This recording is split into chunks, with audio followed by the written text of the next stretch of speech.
ер адамның әйелінің алдындағы міндеттері бұл жалпы шариғатымызда бекітілген міндеттер. Және одан кейін мынау әдет ғұрыпта қалыптасқан дүниелер болатын болса, шариғатымызда әл-адату мухаккама дейді.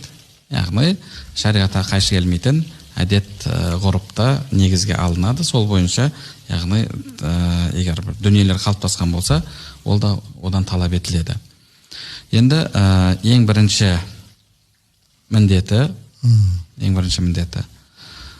бұл ата-анасынан қызды алғаннан кейін оның баспанасына, тамағына, киіміне, бағанағы ем-домына бәріне жауапты болады. Әдетте тұрмысқа шықпаған кезде ол жауапкершілік кімнің мойнында? Әкесінің мойнында, ата-анасының мойнында.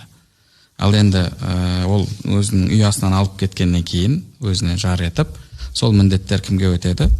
Күйеуіне өтеді. Яғни өзі қандай баспанада тұрса, енді оған міндетті түрде мынандай баспана алып беру керек деген мәселе жоқ. Бұл жерде өзі, яғни Құранда Алла Тағала «Уалахунна мислу лази алейхинна бил маруф» дейді ғой. Қандай міндеті болса, сол сияқты оның құқықтары бар.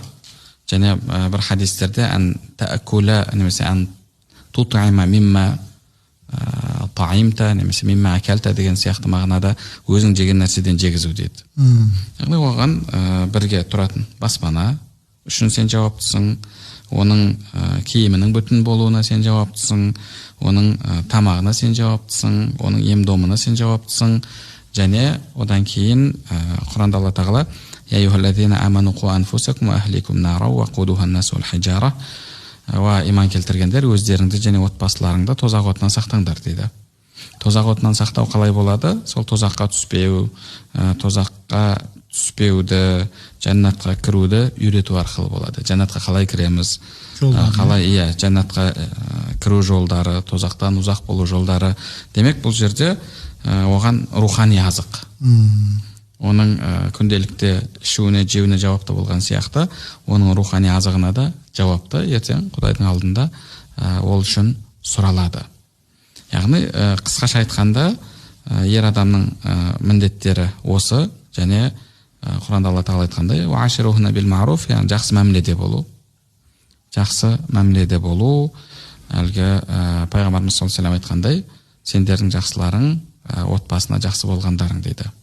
Былайша айтқанда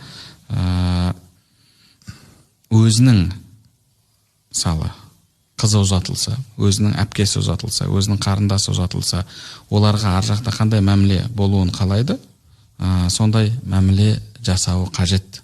Бұл кәдімгі адамгершілік талап ететін дүниелер.